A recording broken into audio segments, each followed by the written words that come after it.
Hello guys, welcome back to trading ways. तो हमने पिछली वीडियो में जो बिगनर्स की मैंने प्लेलिस्ट खोली थी उसमें हमने पिछली वीडियो में ट्रेडिंग व्यू जो हमारा प्लेटफॉर्म है जिसपे हम चार्ट देखते हैं उसका ट्यूटोरियल देखा था। ठीक है, तो अभी बिल्कुल बेसिक से स्टार्ट करेंगे कि कैसे क्या होता है और किस किस जगह हम ट्रेड ले सकते हैं, कौन सा ब्रोकर सबसे अच्छा है और कौन कौन से सेगमेंट्स होते हैं हमारे पास ट्रेड करने के लिए। ओके, इन सब के बारे में हम बात करेंगे इस वीडियो में।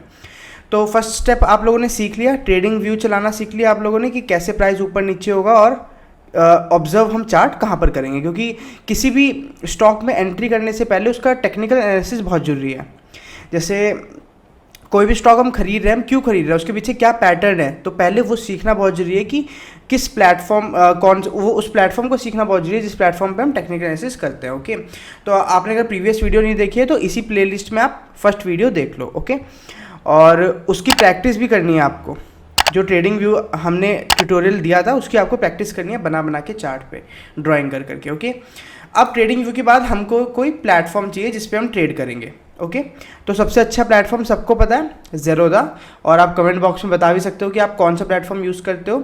जैसे अपस्टॉक है, फायर्स है, एंजल ब्रोकिंग है, ओके, अलायंस है और भी काफ़ी सारे 5 पैसा वगैरह। ठीक है, तो ये सारे अच्छे प्लेटफॉर्म है। तो सबसे अच्छा प्लेटफॉर्म ज़ेरोदा जो मैं भी यूज़ करता हूँ और अपस्टॉक भी यूज़ करता हूँ। ओके, तो इसमें सबसे पहले देख लेते हैं कि कैसे डैशबोर्ड है। यहाँ पे कुछ नहीं, आपकी होल्डिंग्स वगैरह दिख जाएंगी और जो आपका फंड्स वगैरह है वो दिख जाएगा। ओके, फिर हमारा ऑर्डर्स है। ऑर्डर्स में आपको दिखेगा कि आपने आज क्या ऑर्डर प्लेस किए हैं। ठीक है, कोई भी ऑर्डर जो इस पर प्लेस हो रखा होगा वो इसमें होगा। अब हम बेसिक सीख रहे हैं लेकिन कुछ इतना भी बेसिक नहीं होना चाहिए कि बिल्कुल ऑर्डर ही लेना मैं आपको सिखाऊं। ठीक है, तो मैं आपको पहले सिर्फ जैसे कोई स्टॉक ऐड कर रहे हैं उसके बाद कैसे हमें बाय और सेल करना है एक बार वो बता देता हूँ फिर भी। ठीक है, जैसे रिलायंस का हम कर लेते हैं, हम सिंपल ऐसे ऐड करेंगे। ठीक है, यहाँ पे 5 हमारी वॉच लिस्ट अवेलेबल है, उसमें आप किसी में भी एक ऐड कर सकते हो। ठीक है, सिंपल उस स्टॉक पे जाओगे आपको ऐसा बना जाएगा। जैसे आप बाय पे क्लिक करोगे सिंपल आपको मार्केट ऑर्डर भी आप कर सकते हो। जैसे प्राइस मूव हो रहा होगा तो आपको बिल्कुल परफेक्ट एंट्री नहीं लेनी है तो आप मार्केट ऑर्डर यूज़ कर सकते हो कि जिस भी प्राइस पे सेलर अवेलेबल है उस प्राइस पे हमको मिल जाए। लिमिट ऑर्डर लगाओगे तो आपको यहाँ पे प्राइस देना पड़ेगा कि मार्केट जब इस प्राइस पे आएगा तभी हम बाय या सेल करेंगे। ठीक है, तो हमें बाय करना है तो हमने 2129 पे बाय ऑर्डर डाल दिया और सिंपल इस पर बाय पे आपको क्लिक करना है। ठीक है, अब ये हो गया। और इसके बाद मैं आपको सेगमेंट्स बता देता हूँ कि कौन कौन से होते हैं, वो हमारा मेजर है जो हम इस वीडियो में कवर करेंगे। ठीक है, तो सबसे पहले मैं आपको यहाँ पे कोई भी स्टॉक लगा के दिखा देता हूँ। ठीक है, इसके बाद इसका कुछ फ्यूचर, ठीक है, और इसके ऑप्शंस भी अभी हम जानेंगे कि कहाँ से हम देख सकते हैं। ठीक है, उसके लिए मैं आपके लिए एक अलग से वेबसाइट खोल लेता हूँ। ओके, आपको इस वेबसाइट पे आना है, इस पर क्लिक करना है और यहाँ पे आपकी सारी ऑप्शन चेन खुल जाएगी, निफ्टी बैंक निफ्टी, या फिर आपको कोई सेलेक्टिव स्टॉक चाहिए। जैसे अभी हमने डाबर की बात करी तो डाबर ही ऐड कर लेते हैं। ओके, इसकी ऑप्शन चेन। ठीक है, तो ये ऑप्शन है, पहले हम बात कर लेते हैं स्टार्टिंग से। ठीक है, तो सबसे पहले कि अगर आपको लाइफ टाइम के लिए कुछ होल्ड करके रखना है, ठीक है, आप चाहते हो कि ज़िंदगी भर आप अपने शेयर अपने आने वाली जनरेशन को ट्रांसफ़र भी कर सकते हो, तो इतने लॉन्ग टाइम के लिए आपको लाइफ टाइम के लिए आप इसको होल्ड करना है तो आपको यहाँ पे CNC एक होता है, फ़ोन में CNC करके आता है, यहाँ पे ऐसे लिखा आ रहा है लॉन्ग टर्म। ठीक है, cash and carry. Okay, long term के लिए हो गया। आप यहाँ पे तो इसमें आपको मार्जिन नहीं मिलता, जितने रुपए का शेयर है उतने रुपए आपको देने पड़ेंगे। यहाँ पे आप रिफ्रेश करोगे देखोगे 590.45 आपको देने पड़ेंगे।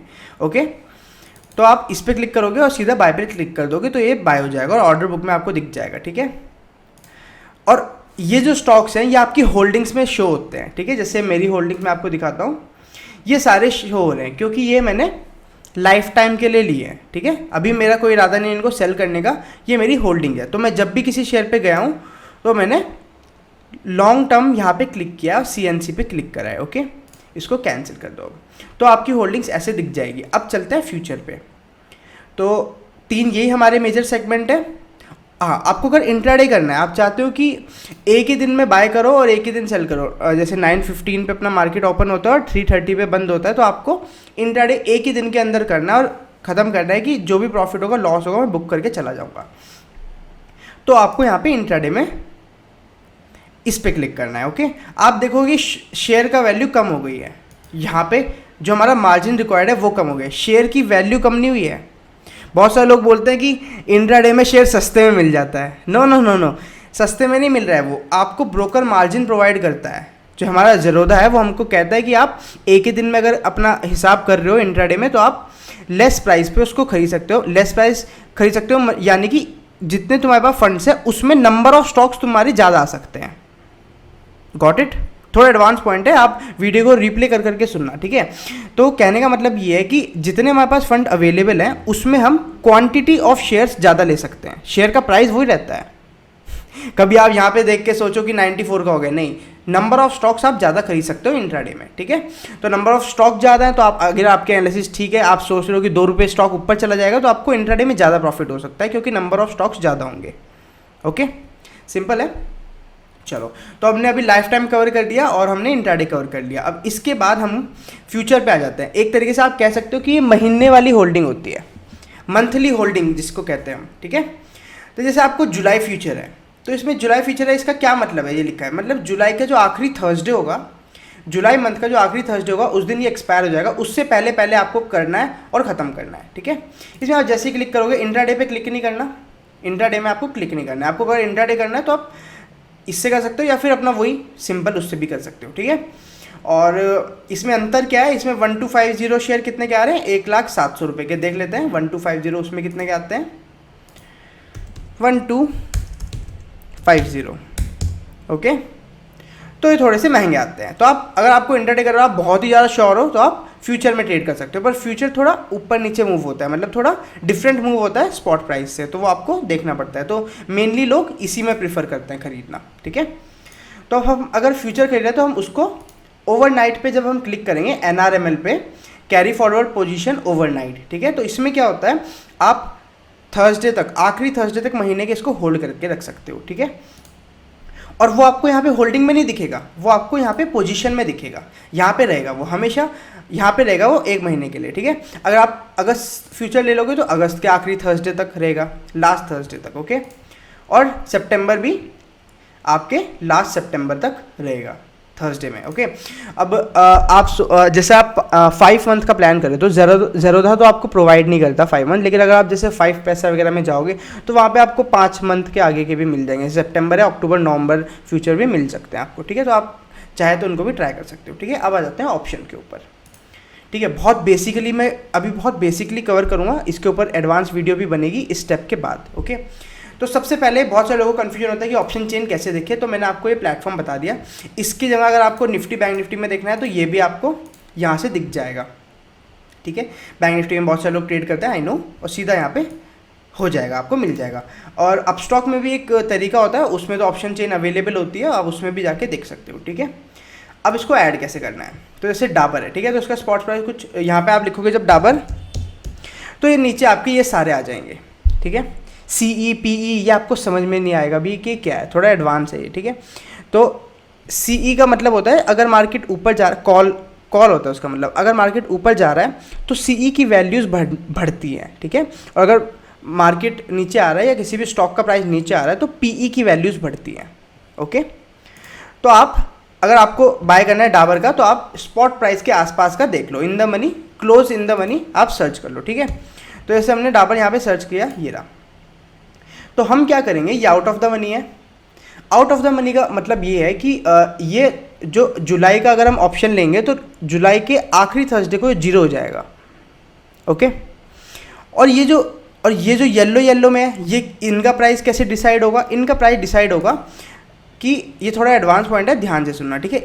इनका प्राइस जैसे मैं एक ऐड करके दिखा लेता हूँ, तो जैसे 595 का हम ऐड कर लेते हैं, ठीक है। डाबर 595 आप टाइप करोगे, जुलाई 595 CE और PE दोनों ऐड कर लेते हैं हम, ठीक है। अब इसका प्राइस चल रहा है 11 रुपीज़ का, तो आप यहाँ देखोगे CE में ये रहा 11.05, ठीक है। और PE का वैल्यू कितनी चल रही है, 15.55, ये रही 15.55, ओके। तो ये आपको मिल जाएगी। तो इसका प्राइस कैसे डिसाइड होगा आखिरी थर्सडे को, मंथ के आखिरी थर्सडे को इसका प्राइस कैसे डिसाइड होगा, ये तो सारे जीरो हो जाएंगे, ये सारे जीरो हो जाएंगे, यहाँ से लेके यहाँ तक ये सब जीरो हो जाएंगे। ओके, ये सब जीरो हो जाएंगे। लेकिन इनका प्राइस कैसे डिसाइड होगा कि स्पॉट प्राइस के ऊपर कितना प्राइस है। तो जैसे ये 595 है और ये मार्केट बंद हुए आखिरी थर्सडे को 596 पे, तो इसकी वैल्यू 1 रुपीज़ बचेगी सिर्फ, ठीक है। और पीई की वैल्यू कितनी बचेगी, इस प्राइस से कितना नीचे कम है। ओके, तो जैसे 5 ये हो जाएगा 5, अगर ये सोचो थर्सडे को हमारा जो लास्ट थर्सडे होगा इस मंथ का जुलाई का, उसमें अगर इसकी वैल्यू 594 होएगी तो इसकी वैल्यू आपको 1 रुपीज़ पे बंद हुई हुई मिलेगी, ठीक है। तो कहने का मतलब है कि इन सब कॉल्स और फ्यूचर की वैल्यू हमारे इस शेयर पे डिपेंड करती है। हमारा जो मेन स्पॉट का चार्ट होता है, स्पॉट का जो स्टॉक है हमारा, उस पर डिपेंड करती है सबकी वैल्यू, ठीक है। मैंने आपको सीई बता दिया, जैसे डाबर ऊपर जाएगा सीई की वैल्यू ऊपर जाएंगी, और जैसे डाबर का स्पॉट शेयर का प्राइस नीचे जाएगा पीई की वैल्यू ऊपर जाएंगी, ठीक है। अब आप पूछोगे सर ये सी और पी का कॉन्सेप्ट क्यों बनाया, राइट। तो इसमें कॉन्सेप्ट इसलिए हमने बनाया क्योंकि बाइंग में हमें पैसे लगते हैं कम। देखो इसमें सिर्फ, हाँ ऑप्शन में तो बहुत ही कम पैसे लगते हैं, ठीक है। अगर फ्यूचर देखोगे आप, फ्यूचर में बाय करोगे 1,30,000 में आपको 1250 स्टॉक्स आ जाएंगे। लेकिन अगर आप जैसे आप ऑप्शन सेलिंग करने जाओगे तो देखो आपको ज़्यादा रुपए इसको देने पड़ेंगे। तो इसलिए ये सीई और पीई का कॉन्सेप्ट बनाया इन्होंने, ठीक है।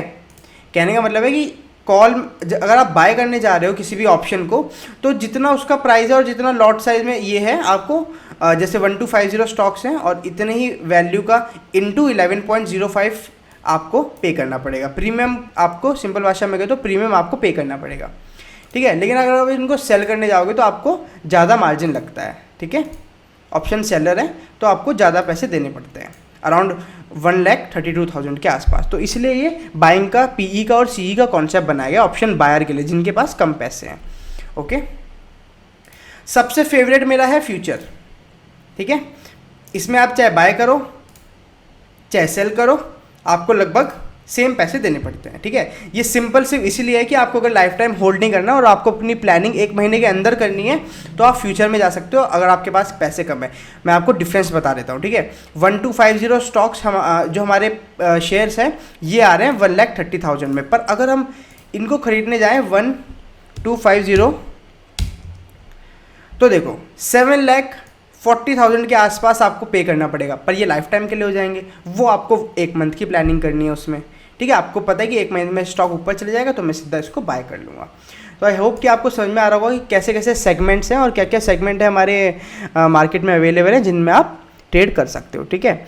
और अगर वीडियो अच्छी लगी तो वीडियो को शेयर करना, लाइक करना, ठीक है। और कुछ और अगर आपको चाहिए इसके बाद का स्टेप तो मैं खुद से बनाऊंगा ही, कुछ आप चाहते हो कि कोई आपका डाउट हो उसको आप कमेंट बॉक्स में डाल सकते हो, तो मैं उसको क्लियर करने की कोशिश करूंगा। ओके, तो एक बार रिवीजन कर लेते हैं। अब तक हमने क्या सीखा, हमने सबसे पहले ट्रेडिंग व्यू चलाना सीखा।